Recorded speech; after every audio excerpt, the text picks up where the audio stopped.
নমস্কার বন্ধুরা, রন্ধনের স্বাদে আপনাদের সবাইকে স্বাগত। আজ আমি ধাবা স্টাইল চিকেনের রেসিপি আপনাদের সাথে শেয়ার করব। এমনিভাবে চিকেনের রেসিপি বানিয়ে নিলে খেতে অসাধারণ হয়। পোলাওয়ের সাথে, ফ্রাইড রাইসের সাথে, রুটির সাথে, পরোটার সাথে, লুচির সাথে, যে কোনো কিছুর সাথেই এই রেসিপিটা খেতে সত্যি অসাধারণ লাগে। তো অনুরোধ রইল বন্ধুরা, ভিডিওটা স্কিপ না করে পুরোটা দেখে নেবেন। সবার প্রথমে আমি এখানে নিয়ে নিয়েছি চিকেন। এখানে মোট 1 কিলো চিকেন আছে। চিকেনগুলোকে মিডিয়াম পিস করে আমি কেটে নিয়েছি আর খুব ভালো করে ধুয়ে পরিষ্কার করে নিয়েছি। এইবার ম্যারিনেশনের পালা। তো সবার প্রথমে আমি এখানে 1 চামচ মতন লবণ দিয়ে দিলাম। তারপরে দিয়ে দিলাম সামান্য কাসুরি মেথির পাতা। তারপরে ছোট চামচের 1 চামচ হলুদ গুঁড়ো, আর তার সাথে দিয়ে দিচ্ছি 1/4 কাপ মতন দই। এখানে টক দইয়ের ব্যবহার করেছি আমি। আর দইয়ের সাথে সাথেই এর মধ্যে দিয়ে দিলাম আমি সর্ষের তেল। মোটামুটি বড় চামচের 3 চামচ মতন সর্ষের তেল আমি এখানে ঢেলে দিলাম। এবারে সব সমেত চিকেনটাকে খুব ভালো করে মাখিয়ে নিতে হবে। ম্যারিনেশনটা যেন খুব ভালো হয়, কারণ এই ম্যারিনেশনের জন্যই চিকেনটা হবে খুবই সফট আর খেতেও ভীষণই সুস্বাদু হবে। লেগ পিস ছাড়াও যে সমস্ত সলিড পিসগুলো থাকে সেগুলোও হয়ে যাবে একেবারে সফট। এমনিভাবে ম্যারিনেশন করে মোটামুটি 2 ঘন্টা থেকে 2.5 ঘন্টা যদি ছেড়ে রাখা যায় তাহলে মাংসটা খেতে খুবই ভালো হবে। তো এবার ঢেকে রেখে মোটামুটি 2 ঘন্টা মতন ম্যারিনেশনের জন্য আমি এটাকে ছেড়ে রাখলাম। আপনারা চাইলে ফ্রিজের মধ্যেও রেখে দিতে পারেন। তারপরে 2 ঘন্টা পরে কড়াইয়ের মধ্যে দিয়ে দিলাম সর্ষের তেল। এইবার সর্ষের তেলের মধ্যে দিয়ে দিতে হবে গোটা জিরে। গোটা জিরে যেই চড়বড় করতে শুরু করে দেবে তার মধ্যে আমি দিয়ে দিলাম গোটা গরম মশলা। এখানে আমি এলাচ আর লবঙ্গ আর তেজপাতার ব্যবহার করলাম। হালকা একটু ভাজা হয়ে আসলেই এর মধ্যে দিয়ে দিতে হবে পেঁয়াজ কুচি।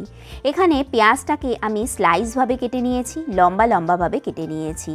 কারণ লম্বাভাবে কেটে নিয়েছি এই কারণে আস্তে আস্তে কুক করলে বোঝাই যাবে না পেঁয়াজটা লম্বা করে কেটেছি, একদম সুন্দরভাবে গলে যাবে। কিছু বুঝতেই পারবেন না যে পেঁয়াজটা কেমন কাটা ছিল। তো চলুন প্রসেসটা দেখে নেওয়া যাক। পেঁয়াজ ভাজা বসিয়ে আমি একটা মশলা বানিয়ে নিচ্ছি।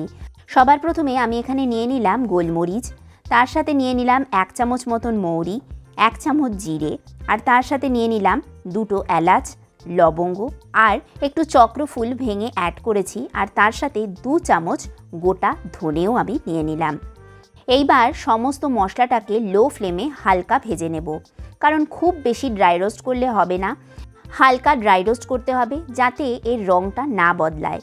শুধু একটু হালকা গরম করে নিতে হবে, তাহলে এই মশলাটা খুব ভালোভাবে পেশা যাবে, মিক্সির মধ্যে গুঁড়ো করা যাবে। তাই একটু হালকা রোস্ট করে নিতে হবে। তারপরে ঠান্ডা করে একটা পাউডার বানিয়ে নিতে হবে। তো এটা ঠান্ডা করে নেব অন্য পাত্রে ঢেলে। তারপরে দেখুন এটার একটা পাউডার বানিয়ে নিয়েছি। মশলাটা মিক্সিতে গুঁড়ো করে নেওয়ার পরে এরপরে নিয়ে নিয়েছি রসুন, আদা আর কাঁচা লঙ্কা। এখানে আমি বেশ খানিকটা রসুনের ব্যবহার করলাম, আর কাঁচা লঙ্কাও একটু বেশি পরিমাণেই ব্যবহার করেছি। সামান্য পরিমাণ জল দিয়ে এটা একটা পেস্ট বানিয়ে নিতে হবে। তো দেখুন একদম এই রকম। এইবার মশলাটা রেডি হয়ে যেতে আমি পেঁয়াজটা চেক করে নিচ্ছি। পেঁয়াজটা ভাজতে ভাজতেই আমি মশলার কাজটা একটু সেরে ফেললাম। মিডিয়াম ফ্লেমে পেঁয়াজটা খুব ভালো করে ভেজে নিতে হবে। যেই হালকা ব্রাউন কালার চলে আসবে তখন এই কাঁচা লঙ্কা, আদা আর রসুন বাটাটা এর মধ্যে অ্যাড করে দিতে হবে। আর 2 মিনিট মতন লো ফ্লেমে নাড়াচাড়া করে এর মধ্যে দিয়ে দিতে হবে কাশ্মীরি লঙ্কার গুঁড়ো, যাতে রঙটা ভালো আসে। এখানে মোটামুটি ছোট চামচের 2 চামচ কাশ্মীরি লঙ্কার গুঁড়ো অ্যাড করলাম, আর তার সাথেই যে গুঁড়ো করে নেওয়া মশলাটা সেটাও এর মধ্যে অ্যাড করে দিলাম। তো একসঙ্গে মশলাগুলো খুব ভালো করে আমাদের কষিয়ে নিতে হবে, তাও লো ফ্লেমে।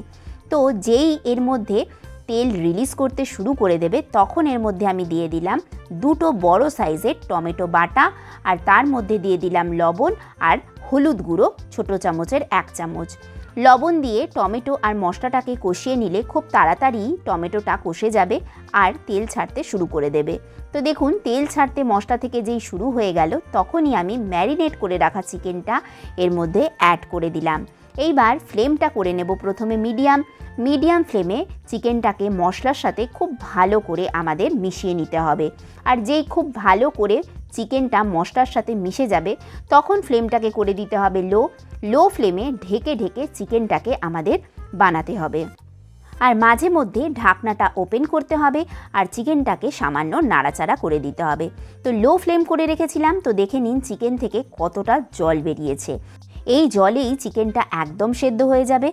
এটা বানাবার ট্রিক হচ্ছে হাই ফ্লেমে খুব তাড়াতাড়ি করতে যাবেন না, লো ফ্লেমে যতটা সময় ধরে করতে পারবেন ততটা চিকেনের টেস্ট ভালো হবে, আর ততটা এই সলিড পিস থেকে লেগ পিস থেকে সমস্ত পিসগুলো একদম তুলোর মতো নরম হয়ে যাবে, খুবই সফট হয়ে যাবে, খেতে অসাধারণ স্বাদ লাগবে। এখনও পর্যন্ত কোনো রকম জলের ব্যবহার করিনি। কতটা জল বেরিয়েছে, কিন্তু ধীরে ধীরে জলটা দেখুন টানিয়েও নিয়েছি আমি ফ্লেমটা একটু মিডিয়াম করে দিয়েছিলাম, তো জলটা একদমই টেনে গেছে আর খুব ভালো করে চিকেনটা কষে গেছে, আর চিকেনটা খুব ভালো করে নরমও হয়ে গেছে। আর এর মধ্যে দেখে নিন যে রঙটা কতটা সুন্দর এসেছে, দেখতে কতটা অ্যাট্রাকটিভ লাগছে। এই স্টেজে আরও খানিকটা মশলা, গুঁড়ো করে রাখা মশলাটা আমি অ্যাড করে দিচ্ছি। আলাদা করে গরম মশলার ব্যবহার করলাম না, কারণ এর মধ্যেই আমি এলাচ আর লবঙ্গ গুঁড়ো করে নিয়েছিলাম। এইবার এর মধ্যে আমি জল তো অ্যাড করব, কিন্তু খুবই সামান্য পরিমাণে, তাও গরম জল অ্যাড করব, ঠান্ডা জল এর মধ্যে অ্যাড করব না। জলটা আমি আলতো গরম করে নিয়েছি। গরম জলটা এর মধ্যে দিলে চিকেনের টেস্টটা একদম পারফেক্ট হয়। গরম জল অ্যাড করার পরে আমি 5 মিনিট মতন ব্যাস কুক করে নিলাম। তারপরেই এর উপরে ছড়িয়ে দিলাম ফ্রেশ চপড ধনেপাতা।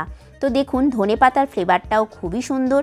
ম্যারিনেশনের সময়ও আমি কাসুরি মেথির অ্যাড করেছিলাম, তাই ফ্লেভারটা খুবই সুন্দর আসবে। কখনো এই প্রসেসে বানিয়ে অবশ্যই দেখবেন।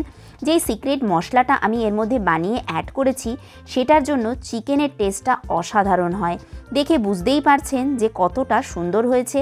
রুটি, লুচি, পরোটা, পোলাও, ফ্রাইড রাইসের সাথে এইরকমভাবে চিকেন বানিয়ে জমে যাবে। এবার গ্যাসের ফ্লেমটা আমি বন্ধ করে দেব, আর বন্ধ করে খানিকক্ষণ এমনিভাবেই ছেড়ে রাখবো। তারপরে একটা সার্ভিং বোলের মধ্যে আমি এটা সার্ভ করে নিচ্ছি। তো দেখুন কতটা ঘন হয়ে গেছে। আপনারা যদি একটু বেশি গ্রেভি পছন্দ করেন তাহলে একটু বেশি পরিমাণে জলের ব্যবহার করতে পারেন, কিন্তু আমি এই রেসিপিটা একদম ধাবা স্টাইল শুকনো শুকনো রেখেছি। আপনাদের ভেঙেও দেখাবো যে মাংসটা কতটা সফট হয়েছে। তো দেখে আপনারা বুঝতেই পারছেন যে এটা কতটা সফট হয়েছে, হাতের আঙুল লাগালেই ভেঙে যাচ্ছে। রেসিপিটা ভালো লেগে থাকে যদি বন্ধুরা, তাহলে লাইক আর সাবস্ক্রাইব করতে একদমই ভুলবেন না বন্ধুরা। আমার চ্যানেল সাবস্ক্রাইব করে বেল আইকনটা অবশ্যই প্রেস করে দেবেন, তাহলে নতুন নতুন এমনি ভিডিওর সমস্ত নোটিফিকেশান আপনার কাছে পৌঁছে যাবে। তো দেখা হচ্ছে নেক্সট ভিডিওতে। সবাই সুস্থ থাকবেন।